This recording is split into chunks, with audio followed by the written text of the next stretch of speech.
Built to Rise: Success Principles for Melanated People and People of African Descent, written by Langston E. Hughes. Chapter 13: Health, Energy, and Spiritual Alignment. A tired body and divided spirit cannot carry a great assignment for long. Success has a body. It has lungs, blood, bones, muscles, nerves, hormones, sleep cycles, digestion, breath, memory, grief, hunger, thirst, and limits. It has a back that can ache, a heart that can be overworked, a mind that can become anxious, a stomach that can tighten under stress, and a spirit that can grow weary when life is lived out of alignment. Many people speak about success as if the body is only a vehicle to be driven until the wheels come off. They glorify sleeplessness, skipped meals, endless hustle, emotional suppression, and spiritual exhaustion. They call burnout ambition. They call anxiety responsibility. They call overwork love. They call self-neglect sacrifice. That is not success. For melanated people and people of African descent, this conversation is especially important. Many of our families inherited a survival ethic that honored endurance because endurance was necessary. Elders worked through pain. Parents carried double shifts. Grandparents stretched food, money, and strength past reasonable limits. People went to work sick because bills were due. People ignored symptoms because healthcare was expensive, inaccessible, or untrustworthy. People prayed through what also needed medical attention. People kept moving because stopping felt unsafe. We honor the endurance. But we must not make a religion out of exhaustion. You were not born only to survive pressure until your body collapses. You were born to live with enough energy, clarity, health, and spiritual steadiness to fulfill your assignment. This chapter is health education, not personal medical advice. Your body, diagnosis, medications, family history, pregnancy status, disability, age, trauma history, and access to care matter. Work with qualified healthcare professionals for medical decisions. If you are in immediate danger, experiencing a medical emergency, or considering harming yourself, seek emergency help in your area. In the United States, calling or texting 988 connects people to crisis support. Health is not vanity. Health is capacity. The body keeps the assignment. Your purpose needs energy. It needs sleep to think clearly. It needs blood pressure under control. It needs a heart that is not constantly overburdened. It needs joints that can move. It needs food that nourishes. It needs water. It needs mental rest. It needs spiritual grounding.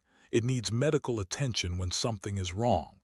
Many people plan for business, money, family, and leadership while ignoring the body that must carry all of it. This is poor strategy. You cannot build wealth well if preventable health crises keep draining the household. You cannot lead well if chronic exhaustion makes you reactive. You cannot parent well if stress controls your tone. You cannot create well if your mind is constantly fogged. You cannot serve well if resentment grows because you never rest. You cannot sustain spiritual clarity if your nervous system is always in alarm. The body is not separate from purpose. The body is part of the assignment. This does not mean everyone will have perfect health. Some people live with chronic illness, disability, pain, genetic conditions, injuries, or mental health challenges. The goal is not to shame the body for needing care. The goal is to ask, how can I support this body with wisdom so I can live as fully and faithfully as possible? Health is not a moral score. Health is stewardship. Rest is not laziness. Rest may be one of the hardest disciplines for people trained by survival. If you grew up watching adults work constantly, rest may feel irresponsible. If money was always tight, rest may feel dangerous. If your worth was connected to usefulness, rest may feel like disappearing. If people depended on you too early, rest may feel selfish. But rest is not laziness. Rest is recovery. Rest is repair.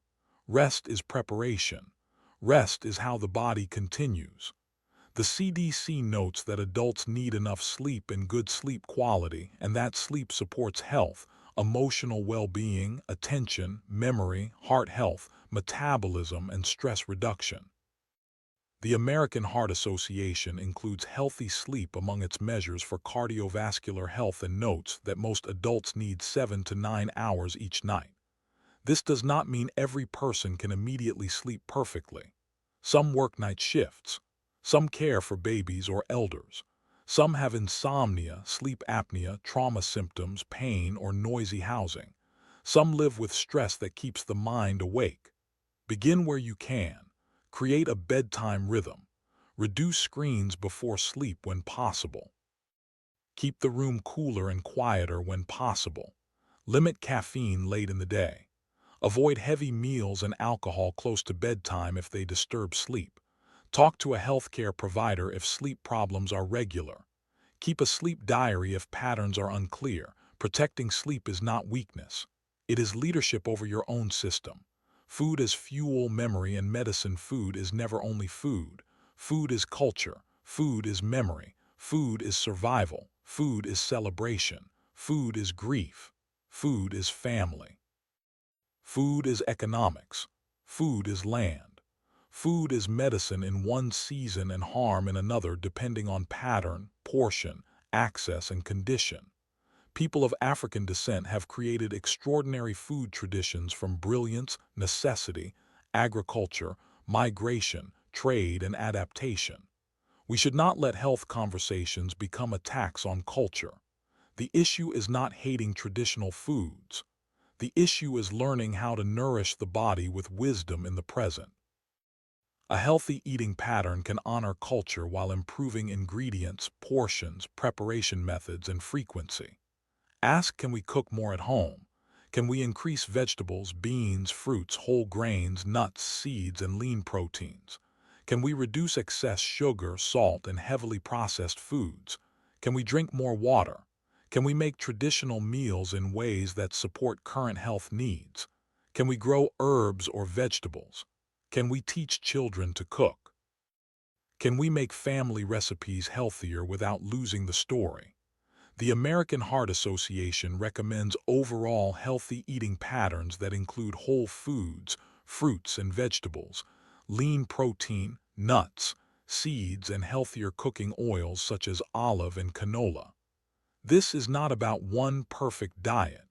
It is about a pattern that supports life. Food also has a financial dimension. Many families spend heavily on fast food because time is scarce. Neighborhoods lack quality options, transportation is limited, or exhaustion makes cooking feel impossible. Do not reduce food choices to willpower alone. Look at the system. Could the family meal prep together once a week? Could two households rotate cooking? Could a church, mosque, temple, or community center host healthy cooking classes? Could a local garden supply produce? Could elders teach traditional cooking while younger members adjust recipes for health? Food culture can become health culture when it is organized. Movement is ancestral. Movement does not have to begin in a gym. Our ancestors moved through farming, building, dancing, walking, carrying, drumming, sweeping, washing, marching, worship, sports, and work. The body was made for movement, not endless sitting under fluorescent lights and screens. Modern life has made stillness easy and movement something people must schedule. This is one reason intentional movement matters. The American Heart Association describes a weekly adult target of 2.5 hours of moderate physical activity or 75 minutes of vigorous activity. The National Institute of Mental Health notes that even a daily 30-minute walk can improve mood and health, and that smaller amounts add up. Do not let perfection stop you.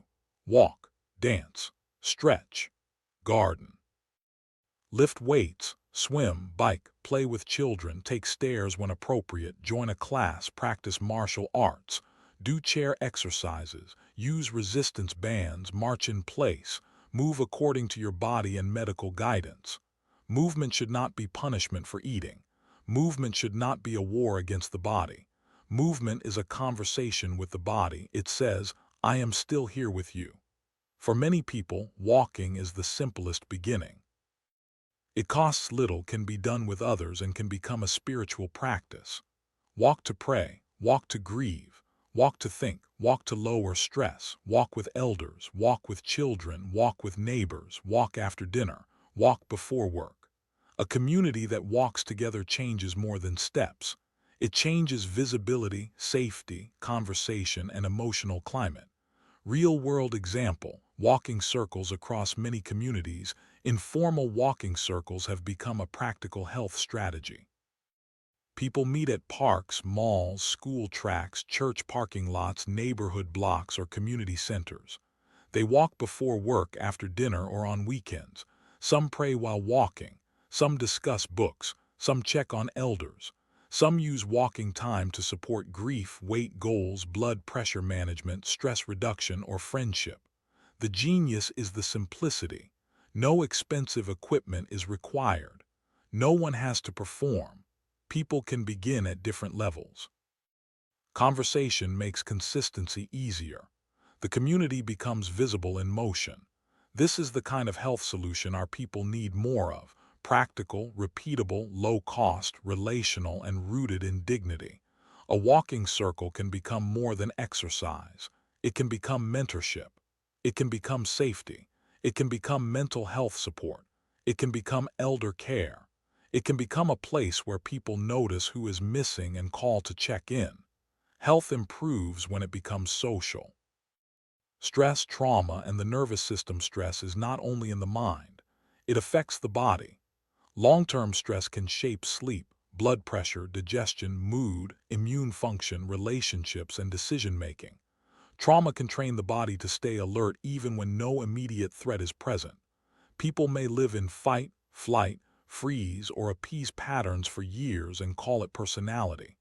People of African descent may carry stress from multiple directions: workplace pressure, financial strain, racism and discrimination, family responsibility, community grief, caregiving, safety concerns, historical trauma, health inequity, constant code switching, social media exposure to harm.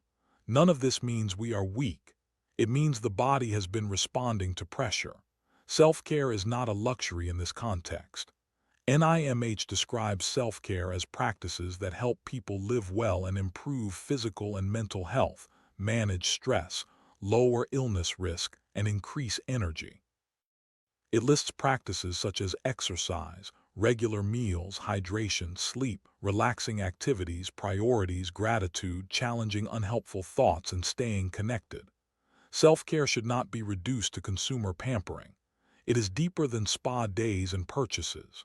Real self-care includes the habits that keep your life from becoming unlivable.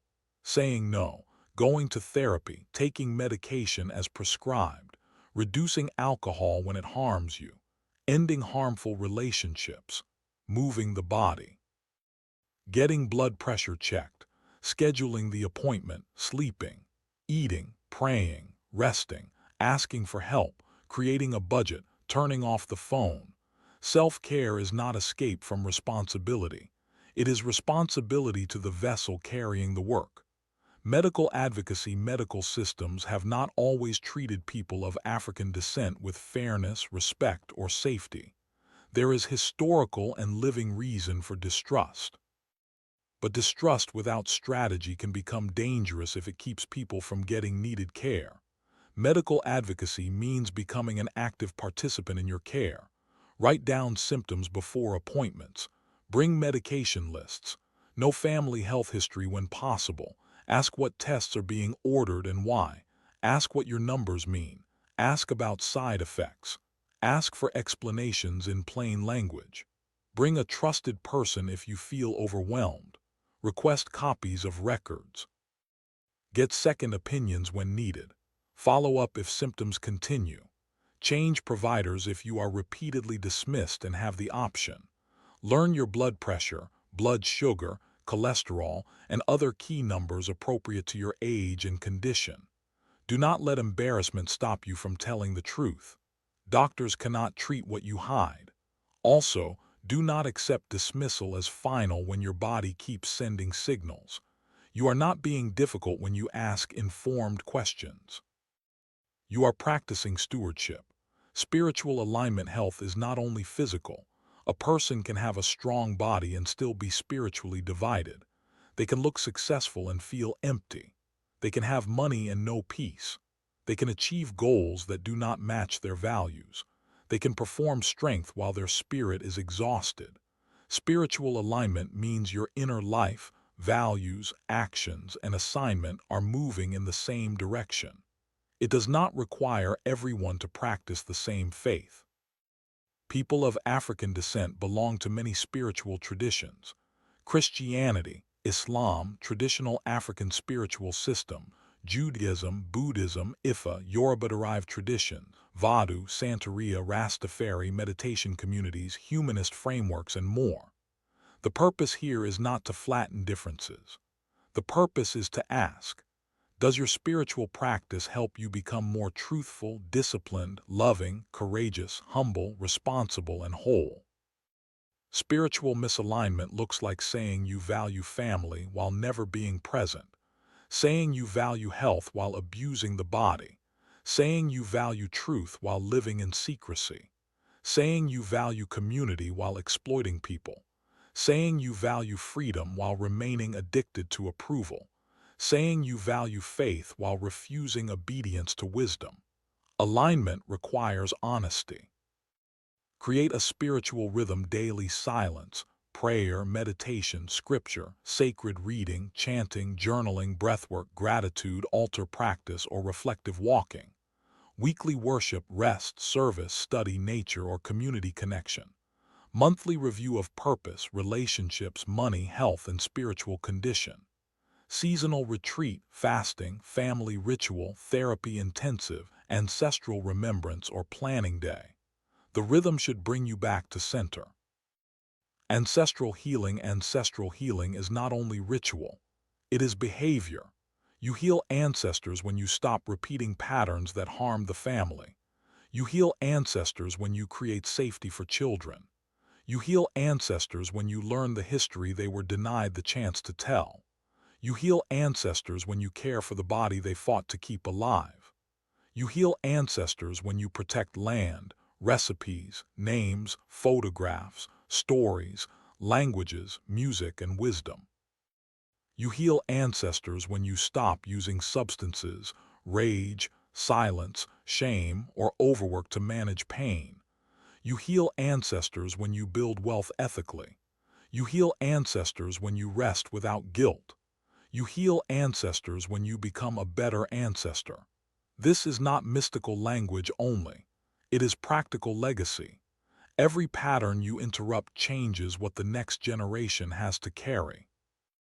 If diabetes, high blood pressure, addiction, silence, abuse, debt, untreated grief, or spiritual confusion has moved through your family, your healing work is not private only. It is generational. Start with one pattern. Name it. Study it. Seek help. Create replacement practices. Let the children see a new way. That is ancestral work. Joy as medicine. Joy is not a distraction from liberation. Joy is part of what liberation is for.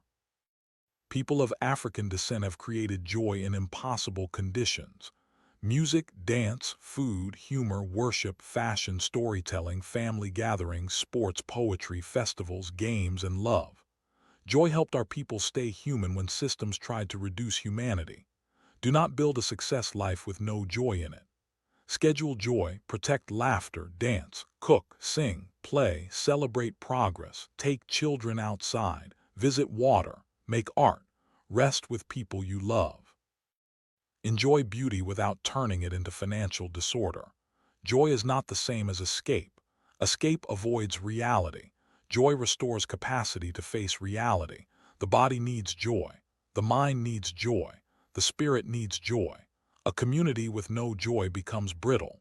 The weekly health rhythm: create a weekly rhythm that supports energy. Sleep: choose a realistic bedtime and wake time for most days. Protect one improvement this week. Food: plan at least 3 nourishing meals before the week begins. Water, set a hydration target that fits your body and health needs. Movement, schedule movement on at least 3 days. Start smaller if needed. Medical care, schedule one appointment, refill, screening, or follow-up you have been avoiding. Mental health, choose one practice. Therapy, journaling, support call, quiet time, breathwork, or reduce digital noise. Spiritual alignment, schedule one sacred or reflective practice that reconnects you to purpose. Joy, plan one healthy joy on purpose. This rhythm does not need to be perfect. It needs to be repeated and improved. This week's work, this chapter becomes real when care becomes scheduled. Set aside 1 hour this week and complete the following. Complete an energy audit: sleep, food, movement, stress, medical care, mental health, spiritual rhythm, and joy. Choose one health appointment, screening, or follow-up to schedule. Create a simple sleep improvement for the next 7 days. Plan 3 nourishing meals or meal supports. Move your body 3 times this week in a way appropriate for your condition. Write down one family health pattern you want to interrupt. Create one spiritual or reflective practice you will repeat daily for 7 days. Do not try to fix the whole body in 1 week. Begin by acting like your body belongs in the future you keep praying for. Declaration: I will not sacrifice my body and spirit on the altar of appearance, hustle, or survival. My health is part of my assignment. I honor the endurance of those before me, but I choose rhythms that support life, clarity, joy, and longevity. I will sleep, move, nourish, seek care, ask questions, manage stress, and align my spirit with truth. I am becoming a better steward of the body, mind, and spirit entrusted to me. Closing thought: the 13th law of melanated success is this: protect the vessel that carries the vision. Your dream needs your body. Your family needs your presence. Your business needs your clarity. Your community needs your steadiness. Your children need your example. Your ancestors deserve more than your exhaustion. Your future requires more than ambition. Care for the vessel, strengthen it, listen to it, seek help for it, feed it, let it sleep, let it move, let it grieve, let it rejoice, let it worship, let it heal. Success that destroys the body is not success. Build a life your body and spirit can survive long enough to enjoy.